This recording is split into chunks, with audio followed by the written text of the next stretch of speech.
¿ya? Las anomalías torsionales generalmente se dan en miembros inferiores. Son alteraciones, digamos, anatómicas que son muy visibles externamente y son motivo de consulta común en la práctica clínica que hay, tanto de la parte pediátrica como de la parte de traumatología. Entonces, tenemos dos vicios o dos alteraciones que son la torsión y la angulación. Entonces, como vamos a ver ahí, a nivel de torsional, vamos a ver las alteraciones que se dan en el pie. Se llama, generalmente la zona media del pie se tuerce hacia adentro, eso se llama metatarsoaducto. La parte de la pierna, la tibia es la que se curva hacia adentro, se llama torsión tibial interna. A nivel del fémur, la angulación del cuello femoral en relación al eje femoral se llama anteversión. Y también hay su contraparte que son las torsiones externas, que son contrarias, que son relativamente muy infrecuentes. En lo que se llama alteración angular, vamos a ver fundamentalmente a nivel de la rodilla, genubaro o genuvalo. Bien. Entonces, las alteraciones que se dan a nivel de la torsión se presentan en las últimas 10 semanas del embarazo, o sea, el último trimestre.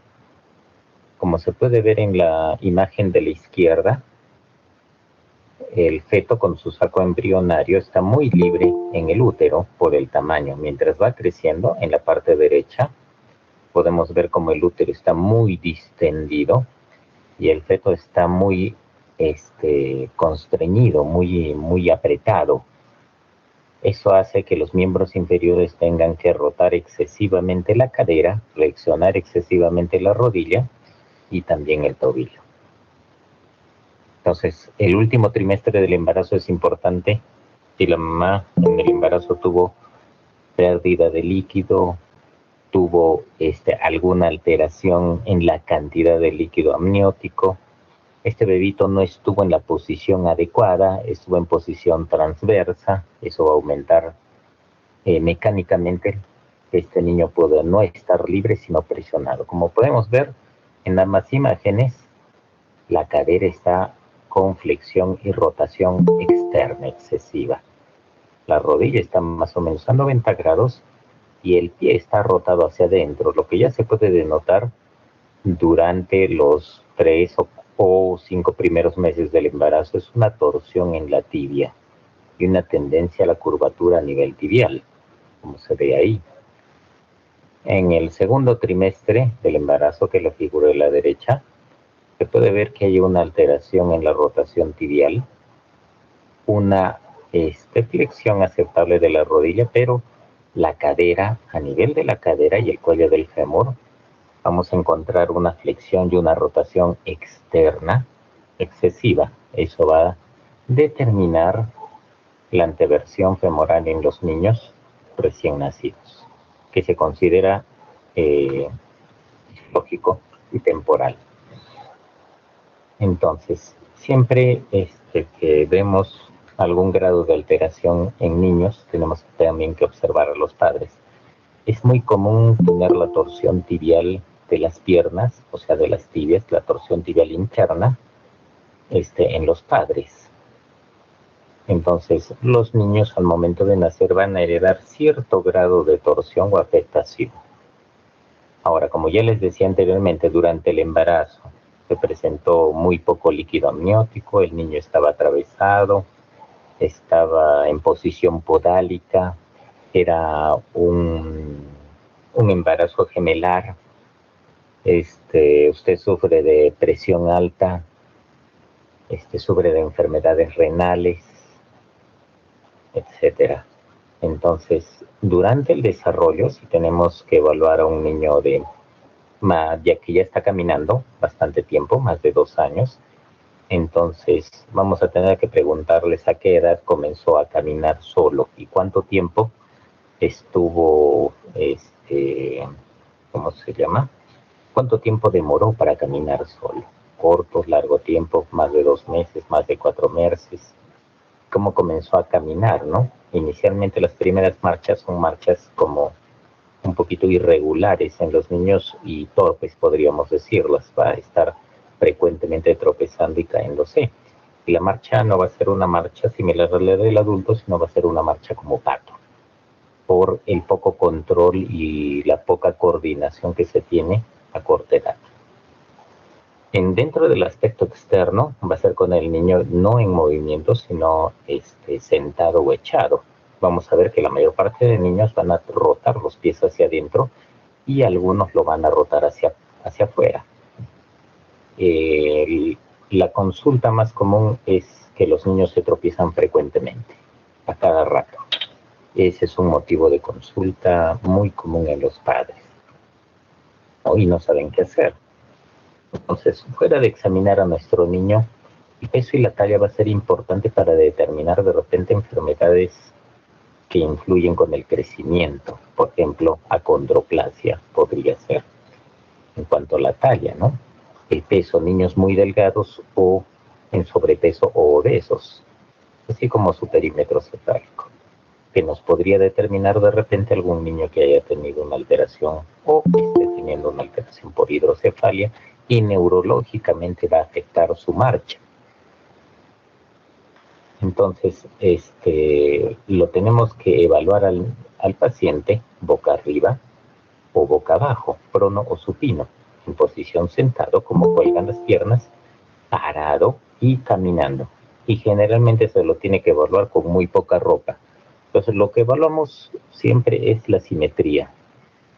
Simetría de ambos miembros inferiores tiene que haber. Yeah. Y cuando hay asimetría, mucho más todavía. Ya. Entonces, hacemos lo siguiente. Ya. Entonces, cuando evaluamos caderas, rodillas, pies, tenemos que ver cuánto puede rotar una cadera, hacia adentro o hacia afuera, cuánto puede rotar una rodilla, cuánto puede rotar un tobillo o un pie. Ahora, es diferente la rotación que la aducción o la abducción. Y también tenemos que evaluar si es que un miembro inferior es más largo que el otro. Es muy común que haya cierta discrepancia en miembros inferiores, o sea, va a haber asimetría en cuanto a la longitud o dismetrías de longitud. En niños se acepta que haya dismetrías de longitud menos de 1 centímetro y en adultos hasta 1,5 centímetros en promedio. Algunos mencionan que es hasta 2 como máximo y tolerable. Entonces, si vamos a evaluar caderas, generalmente lo evaluamos al niño boca abajo y hacemos la torsión del miembro inferior con la rodilla en flexión de 90 grados. Entonces, la rodilla la podemos rotar hacia adentro o hacia afuera, o sea, la pierna, ¿no? Entonces, el rango normal de la rotación de cadera son 90 grados.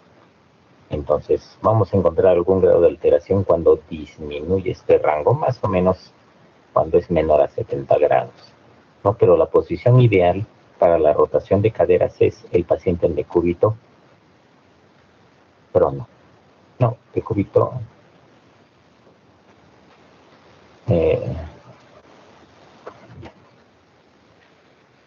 El ángulo muslo-pie. Lo que hacemos es muy similar a la evaluación de las caderas. Lo evaluamos pero desde la parte superior, no desde la parte inferior del paciente. Trazamos una línea imaginaria que va a través de la cadera hacia la rodilla y debe de más o menos coincidir con el eje del pie. La mayor parte de veces este eje del pie va a estar hacia adentro en niños menores de 2 o 3 años. Y después tienden a tener un ángulo de rotación hacia afuera, que puede estar en neutro, o sea, 0 grados, o puede estar con un máximo de 30 grados. La forma del pie. Lo que tenemos que evaluar en la forma del pie son los bordes. El borde externo del pie, que va desde el talón hacia el quinto dedo. El lado interno del pie, que va desde el talón hacia el primer dedo.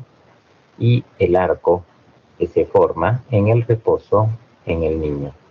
El arco que se forma en el reposo va a ir formándose desde los 3 meses hasta los 2 años en promedio. Entonces un niño puede ser pie plano, considerado, digamos, normal, hasta los 2 años, porque a partir de entre los 3 meses y los 2 años se va a ir reabsorbiendo la grasa en la región plantaria interna del pie, que es justamente donde se forma el arco del pie. Ahora, en cuanto a rodillas, como ya dijimos, las rodillas se pueden evaluar en los niños en posición echada o sentada, ¿no? Y lo que comúnmente vamos a encontrar es esta imagen de la izquierda. Cuando la rodilla se aleja de la línea media del eje del cuerpo, se llama varo. Entonces hay un genuvaro, o rodillas en alicate o rodillas en paréntesis. Entonces las rodillas en paréntesis o en varo son aquellas que se alejan de la línea media del pie, y va a ser muy común verlo desde el recién nacido hasta los 2 o 3 años de edad en promedio. A partir de los 2 o 3 años de edad, esto tiende a enderezarse por sí solo, tiende a corregirse por sí solo, y llevados los 5 o 6 años de edad vamos a ver la imagen de la derecha, que es la rodilla en valgo.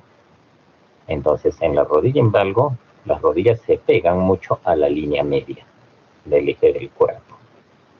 Entonces, el valgo fisiológico va a estar presente hasta la etapa adulta en varones hasta 10 grados y en mujeres hasta 15 grados. Entonces, el valgo es muy común a partir de los 5, 6 o 7 años en los niños, y lo que vamos a hacer es medir cuánto mide la distancia que hay entre los malleolos a nivel de los tobillos, el malleolo tibial, y la distancia cuando tienen varo es la distancia que hay a nivel de los cóndilos femorales en las rodillas. Ahora, entonces, para evaluar la marcha, nosotros trazamos mentalmente una línea recta y los hacemos caminar a los niños a través de esta línea. Si el niño tiene menor a 5 o 6 años, lo más probable es que haya un ángulo de rotación hacia adentro. ¿Sí? Entonces lo hacemos caminar al niño y es muy común que encontremos esta línea hacia adentro, y mientras más edad tenga, a partir de los 6 o 7 años, esta línea o este ángulo de progresión del pie se invierta, se vuelva recto, y en la etapa adulta tenga a tener un ángulo de progresión contrario, afuera. Entonces, ¿quiénes pueden hacer que los niños, o qué patologías pueden hacer que los niños caminen con los pies hacia adentro? Generalmente pueden estar solas o todas juntas al mismo tiempo. El metatarso aducto. El metatarso del pie está en la zona media del pie. Entonces, puede ser por alteraciones musculares, puede ser por alteraciones posicionales, puede haber alteraciones neurológicas que hacen que la parte interna del pie como que se acorte y la línea externa del pie, como ya lo vimos anteriormente, se alargue. Otra es la torsión tibial interna, que tiene una tendencia, digamos, genética, hereditaria y posicional. Cuando el niño se arrodilla mucho, produce una pequeña torsión tibial hacia adentro. Y la última que vamos a ver es la torsión o la versión femoral. O sea, la anteversión femoral. Significa la anteversión femoral que va a haber un ángulo inicialmente hacia afuera, una mayor rotación, digamos, del eje del miembro inferior hacia afuera, dado en los niños de más corta edad, menores a 1 año. Mientras más edad comienzan a tener, se produce a veces todo lo contrario, retroversión, que sería los pies hacia afuera. Entonces, anteversión femoral, pies hacia adentro, y retroversión femoral significa pies hacia afuera. Entonces, la retroversión y la torsión tibial externa son relativamente muy infrecuentes, raras, y casi siempre puede estar asociado a la parte genética y a casos de hiperlaxitud ligamentaria. Entonces, habíamos dicho que El niño que camina con los pies hacia adentro es un metatarsoducto, pero acá veamos la línea externa del pie y la línea interna del pie. La línea interna del pie es mucho menor que el arco externo y denota un arco medial muy curvado, muy curvado. Entonces, el metatarsoducto, el clubfoot, el pivot es 1 por cada 10.000 recién nacidos vivos, o por cada 1.000 a 10.000. Entonces no es muy infrecuente de verlo y generalmente se ve en embarazos gemelares, se puede ver en embarazos con complicaciones con oligoamnios, con antecedentes de hipertensión arterial. Entonces la rotación del miembro inferior se da mucho para adentro, puede ser posicional comúnmente y puede ser definitiva en el caso de que presente algún acortamiento muscular. Entonces, como vemos en la primera imagen de la izquierda, un pie normal determinado por el eje que está muy cerca al segundo dedo, un leve, un moderado y un severo, ¿no? Entonces en el severo, la línea media del pie llega prácticamente al quinto dedo. ¿Sí? Entonces, lo típico es una curvatura muy exagerada del pie en los niños hacia adentro, con una hendidura profunda en el borde interno del pie, o sea, esta hendidura sería como un pliegue, ¿no? Vamos a verlo, acá se nota en algo. Entonces, metatarsoducto no es relativamente raro. Pasémoslo a lo que es la torsión tibial, y lo más común que van a ver ustedes es la torsión tibial hacia adentro. Entonces, una persona generalmente se va a ver mucho la torsión tibial entre el primer y segundo año de vida. Y cuando hace que camine, el niño mete los pies hacia adentro y comúnmente puede tocar una punta con otra y puede producirse los tropiezos frecuentes. Ahora, se asocia muy comúnmente a fenóbaro, ¿no? Una separación que hay a nivel de los cóndilos femorales en las rodillas. Generalmente deforman o desgastan el zapato a nivel de la suela y puede resolverse espontáneamente a partir de los 3, 4 o 6 años de edad. Pues como vemos, las tres imágenes denotan un poquito de imagen en paréntesis de las tibias, con un poquito de fenóbaro, y cuando lo vemos al niño sentado de arriba hacia abajo, nos vamos a dar cuenta que el eje de rotación hacia adentro está más marcado en relación a lo que es normal, que sería rotación un poco hacia afuera. Lo mismo, ahora al niño lo podemos colocar en decúbito prono, o sea, boca abajo, y verlo desde la parte inferior de los pies hacia la cabeza. Y vamos a denotar que el eje del muslo va a formar un ángulo muy diferente con el eje del pie, ¿no? Ese es el ángulo muslo-pie y debe ser menor a 10 grados normalmente, pero generalmente se da cuando hay una alteración mayor de 25 grados, significa que estamos hablando de un ángulo muy pronunciado y podría tratarse de manera correctiva. Entonces, ahora nos toca hablar sobre la anteversión femoral. Entonces, la anteversión femoral no es la curvatura del eje femoral, sino es la curvatura o la posición de la cadera, es el ángulo que forma en sí la cadera o el cuello femoral en relación a la articulación coxofemoral. ¿Sí? Entonces, estamos viendo lo que es normal en la parte izquierda. Acá está incrementado el ángulo, es un ángulo muy, muy amplio. Y acá el ángulo prácticamente está muy reducido. Entonces, cuando el ángulo el ángulo de inclinación cérvico-diaficiario femoral está muy reducido, estamos hablando de retroversión femoral. Retroversión femoral va a ser el típico paciente que camina con los pies hacia afuera. Charles Chaplin, digamos, sería el ejemplo más clásico. Y cuando este ángulo está muy aumentado, más de 40 grados, entonces estamos hablando del típico paciente que camina con los pies muy hacia adentro. ¿Sí? Los jugadores de fútbol generalmente tienen ángulos de anteversión un poquito elevados. Ya los jugadores de básquetbol también.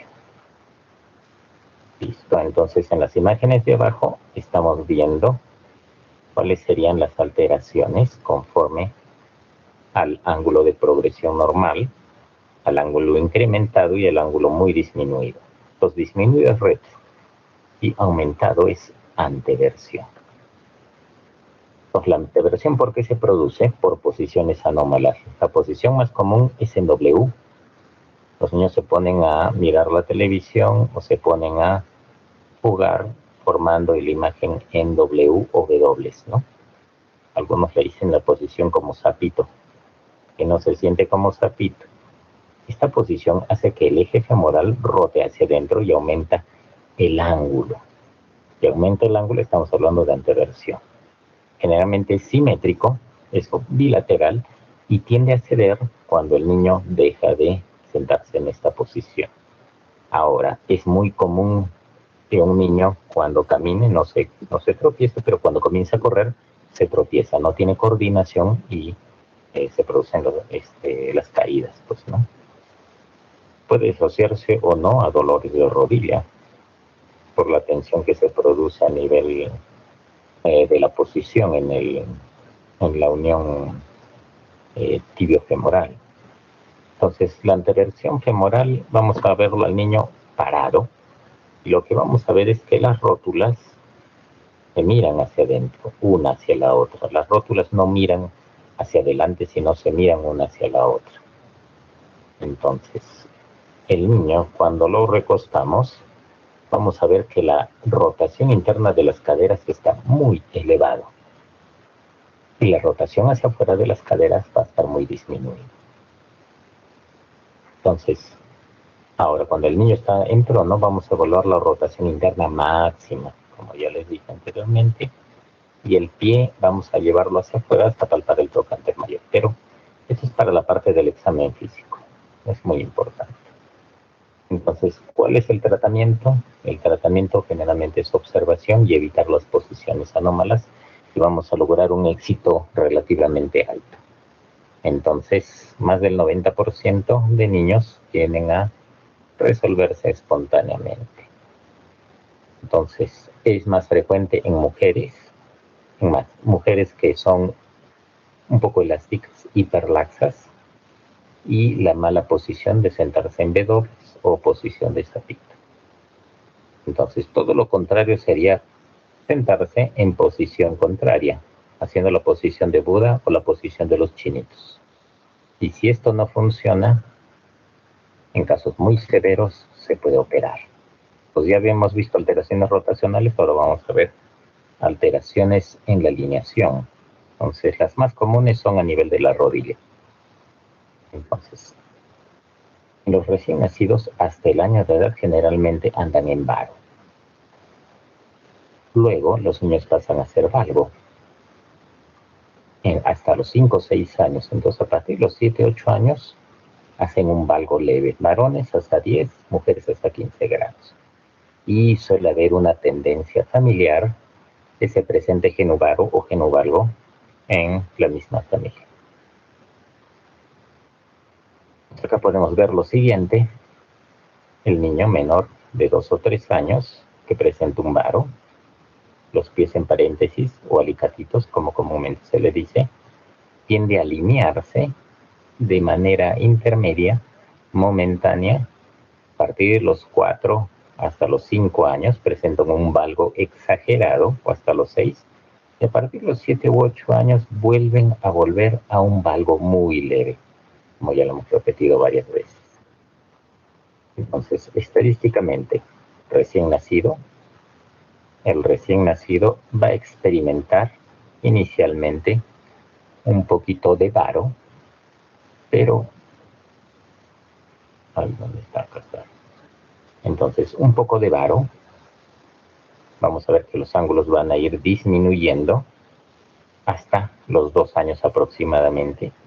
Y de ahí vamos a ir al valgo extremo. Y del valgo extremo va a tender a ir corrigiendo hacia un valgo leve. ¿Sí? Entonces, en esta gráfica se resume la historia natural del varo,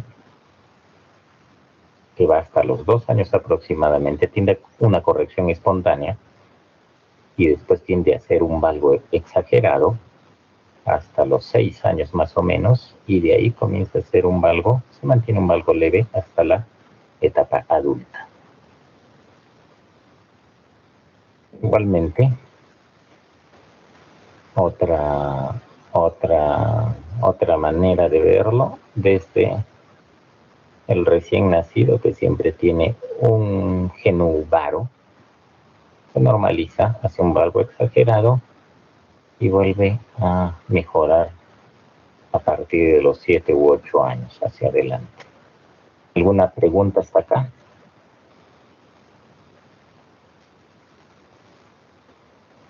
¿Aló? Me parece que no, doctor. Ah, ya, perfecto. Pensé que se habían dormido todos. Entonces vamos a hablar un poquito de displasia congénita de la cadera.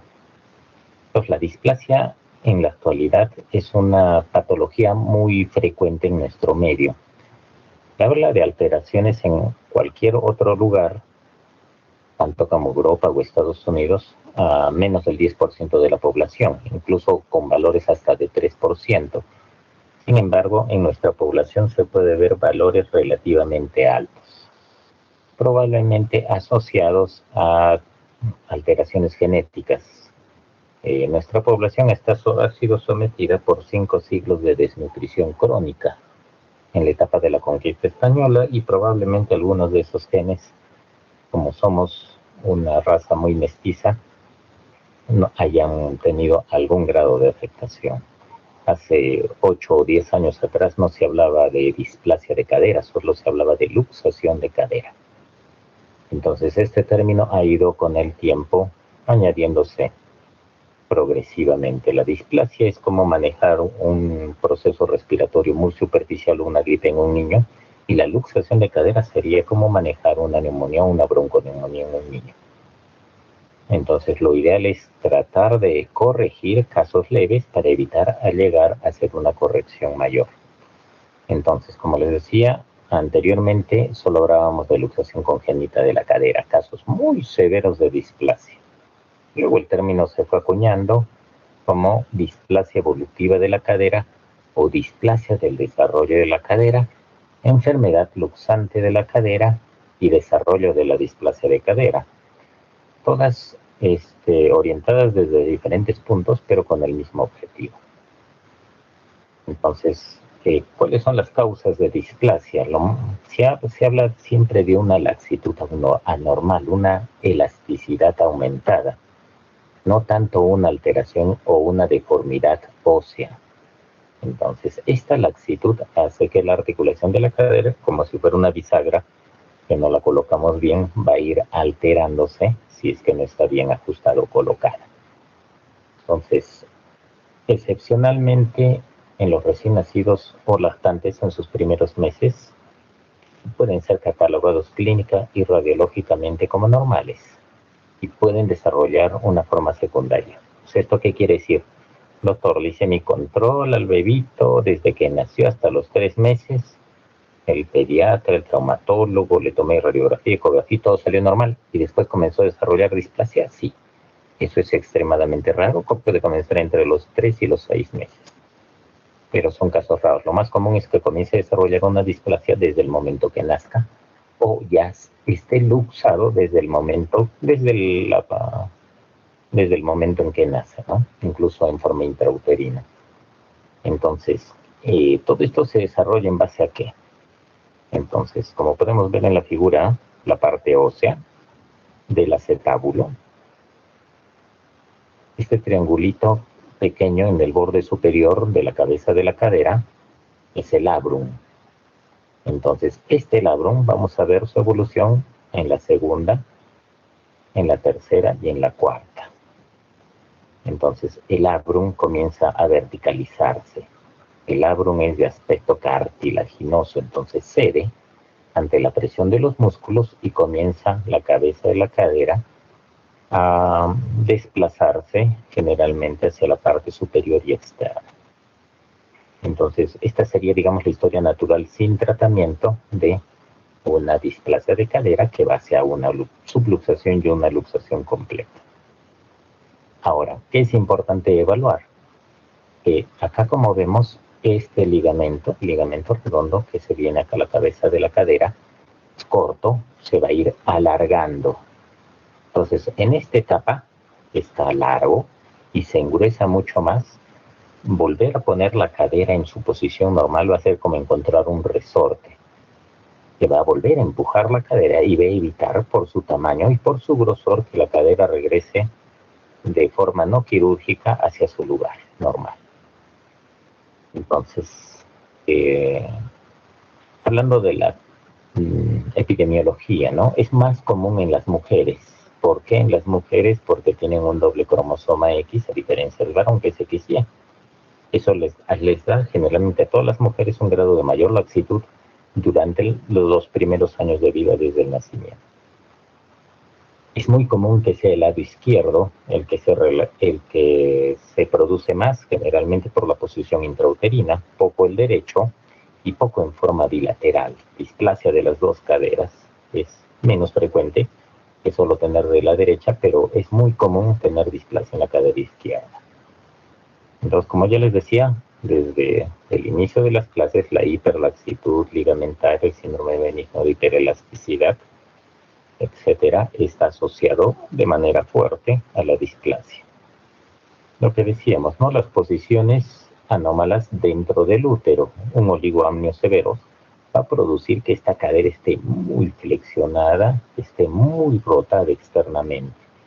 Entonces eso se llama anteversión femoral excesiva o acetabular. Ya no es el problema el fémur, sino el contenido que es el acetábulo.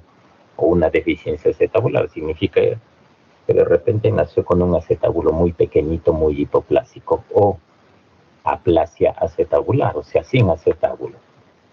Realmente es una posición mecánica, ¿no? Ya habíamos hablado de la constricción. De repente un producto muy grande para un útero muy pequeño. De repente una mamá con 1,50 m no va a tener mucha posición a nivel del abdomen para tolerar a un niño más de 3,5 kilos, por decirlo así. El niño esté en posición de nalgas, que esté en posición transversa, que sean embarazos múltiples, etc. Entonces, ¿quiénes son los que están en riesgo? Mi primo, mi sobrino, mi tío, mi abuelo ha tenido displasia. Soy el primer hijo de la familia, nací por cesárea. No necesariamente tiene que ver una posición anómala. O sea, doctor, el bebito estuvo el último trimestre, estuvo en posición de nalgas y 2 semanas antes se acomodó solito y nació de parto normal. Pero ya se produjo la alteración, no necesariamente el parto normal significa que está protegido. Disminución del líquido amniótico, gemelares, nalgas francas. La posición de rodillas hiperextendidas en forma intrauterina es relativamente raro. Es un poquito más raro, pero un niño que nace con las rodillas que no puede doblarlas los primeros meses de vida es un niño que va a tener sí o sí probablemente displasia. Entonces, en la imagen de la izquierda vemos la simetría de los pliegues. La simetría de los pliegues tomó mucho en boga hasta antes del año 2000, ¿no? Obviamente, antes del año 2000, las luxaciones de cadera eran relativamente más frecuentes de lo que es ahora. Entonces se veía simetría externa. ¿Pero un niño normal puede cursar con pliegues asimétricos? Sí. Un niño normal puede cursar con pliegues asimétricos. Entonces, los pliegues asimétricos son la distribución de la grasa en algunos pacientes que son muy gorditos, se distribuye de manera irregular entre ambas caderas. Entonces no es un signo típico de displasia. Es un signo que puede estar sí o no asociado a displasia. Las otras, ¿cómo se llama? Los otros exámenes que se puede ver es palpando si hay esto es más, me parece, para traumatólogo, especialistas, que para médico general, pero siempre tiene que haber una congruencia entre el ombligo, la espina ilíaca antero superior y la cabeza, no, digo, perdón, el trocánter mayor. Entonces, trazamos una línea imaginaria, eso es normal. Cuando se produce alguna alteración, no están asociados, se produce una alteración, entonces es muy probable sospechar de displasia. Antiguamente las radiografías eran mucho más escasas de lo que es ahora. Ahora las radiografías es como comprar una gaseosa. Es muy común tener una radiografía o una ecografía a la mano. Entonces, la famosa maniobra de Ortolani y Barlow, ¿está en displasia? ¿Presente en displasia? No, está presente en la subluxación o luxación de caderas. Entonces, encontrar un Ortolani o un Barlow es muy raro, muy raro. Entonces, la maniobra de Ortolani, ¿qué es lo que hace? Al momento de abrir la cadera, flexionarla, poner en la posición adecuada, hace que la cadera se reduzca. Eso significa que esta cadera estaba subluxada o luxada. ¿Y qué hace Barlow? La luxa. Entonces, de entrada de chop, chop, ese sonido no es un clic, sino es un chop, chop. Es en una cadera que está muy complicada. Estamos hablando de una subluxación o una luxación de cadera. Entonces, Barlow y Ortolani no me sirven para displasia de cadera.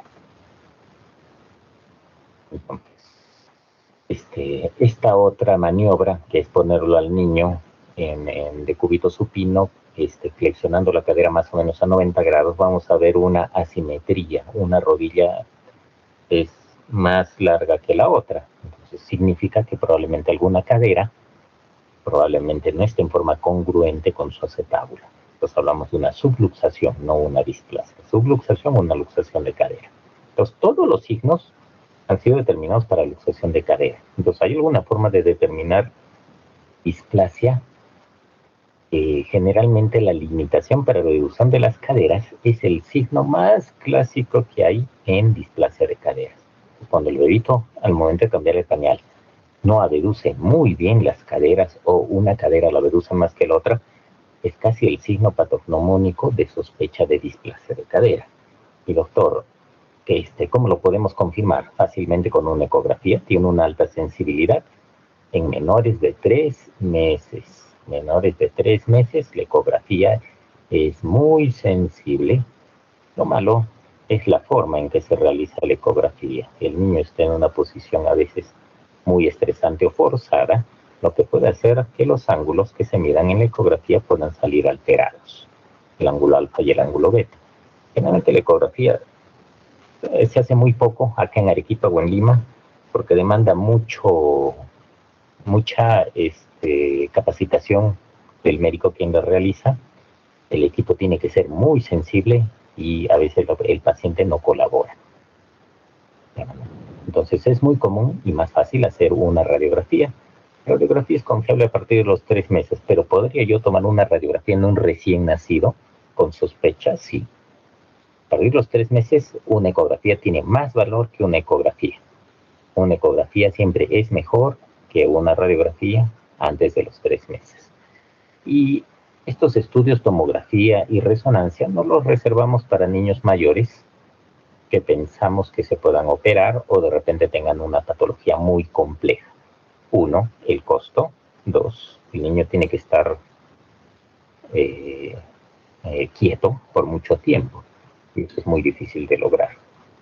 Entonces, comúnmente hay muchos signos radiológicos, líneas, mediciones, ángulos, etc.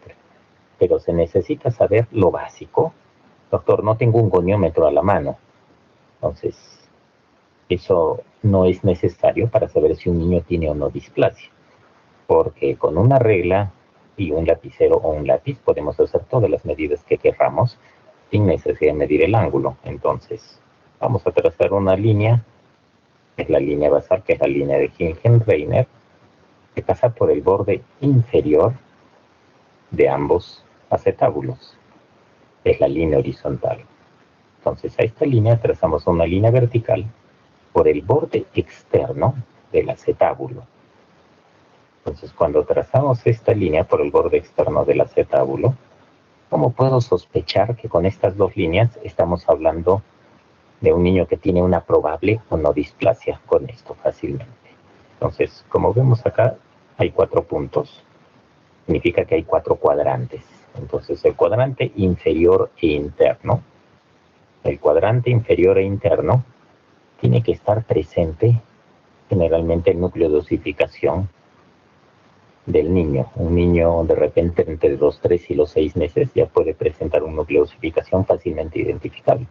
Este núcleo de osificación yo lo encuentro muy al medio en esta línea, en la línea de Perkins. Ya estoy hablando de que tiene una displasia o ya está con tendencia a una subluxación. Si lo encuentro acá, ya está subluxado. Y si lo encuentro acá en este cuadrante, obviamente ya estamos hablando de una luxación de cadera. Entonces, es muy importante ver dónde está el núcleo de osificación, sí.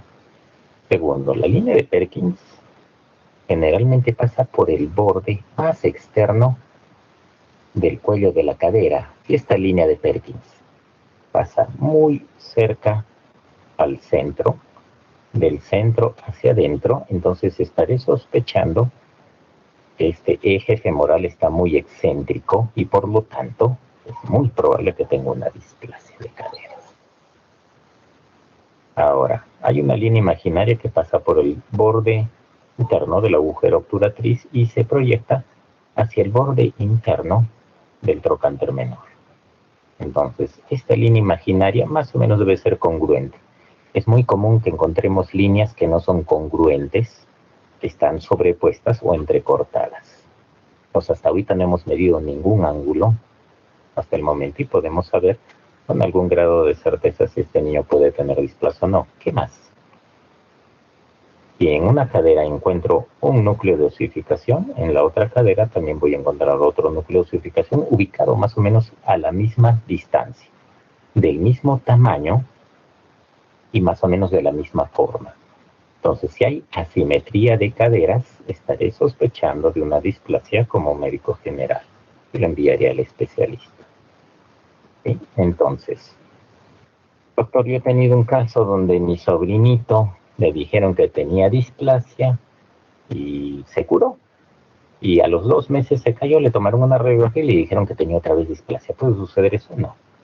¿Y cuál es el problema? Normalmente una radiografía, cuando uno traza la línea horizontal, la de Hilgenreiner, la distancia que hay desde la línea de Hilgenreiner al borde superior del pubis tiene que ser la misma distancia que hay en la línea vertical que se traza a nivel del agujero obturador. Entonces, esta es la proyección correcta. En esta imagen vemos que lo único que cambia fundamentalmente es el agujero obturador. Entonces, cuando yo veo un agujero obturador muy plano, muy delgadito, significa que la radiografía está antevertida. Y si veo un ángulo obturador muy amplio, significa que está retrovertida. Entonces, los ángulos que obtenga acá generalmente salen por encima de lo que realmente es. Está sobrevalorado. Y cuando yo tengo esta imagen de esta radiografía, está subvalorado. ¿Qué significaría eso? Que de repente acá su valor real, creo que es 28 o 29 grados y salió 25. Y erróneamente le decimos a los niños o a los padres que el niño ya se curó. Ahora, lo que se puede ver es que las ramas que vienen acá en la parte anterior de la pelvis no coinciden ni en esta radiografía. Pero en esta radiografía el borde superior coincide. Entonces, cuando coincide significa que la radiografía está tomada de manera correcta. ¿Ya? Entonces, los tratamientos son múltiples para la displasia de caderas. Todos son de manera preventiva. O sea, lo que queremos es tratar de mejorar la condición del paciente y todos los dispositivos ortopédicos lo que hacen es el eje del paciente perpendicular al eje que forman las rodillas con las caderas, o sea, una T invertida. Se puede colocar, este es un arnés de Pablick, que son las famosas correitas, que sigue siendo un método utilizado hasta el momento. Este es la férula de Milgram para niños mayores o de mayor tamaño, es más tolerable porque tiene la ventaja de dejar los pies y las rodillas libres. Este es el calzón de Fresca, que también obedece. Lo malo del calzón de fresca es que a veces tiene una abducción forzada de caderas y en niños mayores de 6 meses puede producir una necrosis vascular de caderas. Por eso el calzón de fresca no es muy recomendable, salvo que yo tenga mucha experiencia utilizándolo y sé hasta qué punto lo puedo mantener en todos los niños. Este de acá es mucho menos frecuente de utilizar, que es la férula de Dennis Brown, pero estos tres dispositivos ortopédicos, arnés de Fabric, férula de Milgram y calzón de fresca, son los más utilizados acá en el Perú y en cualquier otra parte del mundo. Y cuando todo esto falla, ya vienen las técnicas quirúrgicas, que ya son las partes de la especialidad, pero a veces no solo se necesita una, sino varias cirugías. Eso sería todo. ¿Alguna pregunta? Doctor, yo tengo una pregunta. Con respecto al arnés, o sea, ¿cuánto tiempo tengo que usar o tiene que usar el paciente para después decidir si es que necesita cirugía o no? O sea, ¿en qué momento haríamos el cambio? ¿O cómo sería las Ya, indicaciones de la cirugía? el arnés de Fabric, la ventaja es que se puede utilizar desde el recién nacido. ¿Y cuándo se utiliza en el caso de un recién nacido? Cuando tiene luxación congénita de caderas bilateral. O sea, ya nació con luxación. Entonces se puede colocar desde el recién nacido. ¿Y cuál es la edad límite? La edad límite es la edad que te lo tolera el paciente. He tenido pacientes que lo han utilizado hasta después de los 2 años de edad. Lo malo del arnés de Fabric es que es muy limitante, no permite la extensión de los miembros inferiores. ¿Y cuál sería la edad límite, digamos, de utilizar el arnés? En el caso de que no haya mejorado mucho las caderas, la edad límite sería el tiempo que el niño lo tolere. Lo ideal sería que estuviera las 24 horas, los 7 días de la semana, ¿no? ¿Y hasta qué punto se tiene que utilizar? Uno, tienen que bajarlo, o sea, tiene que haber una simetría de pelvis. Uno, tiene que haber formación del techo acetabular.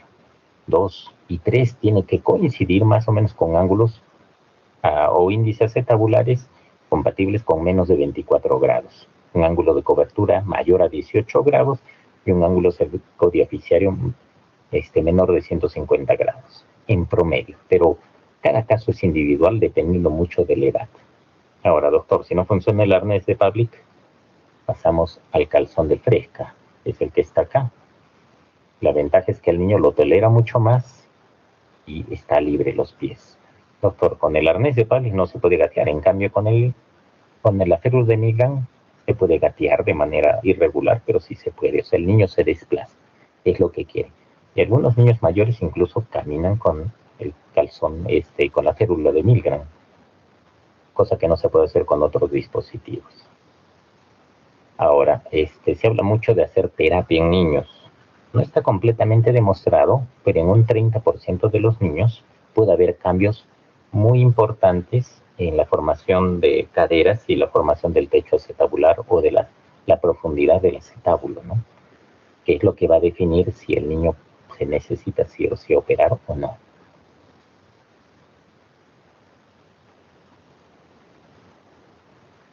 Gracias, doctor. ¿Ya? ¿Alguna más?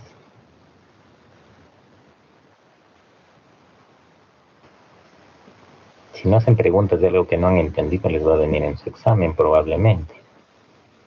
Y van a tener muchas dudas.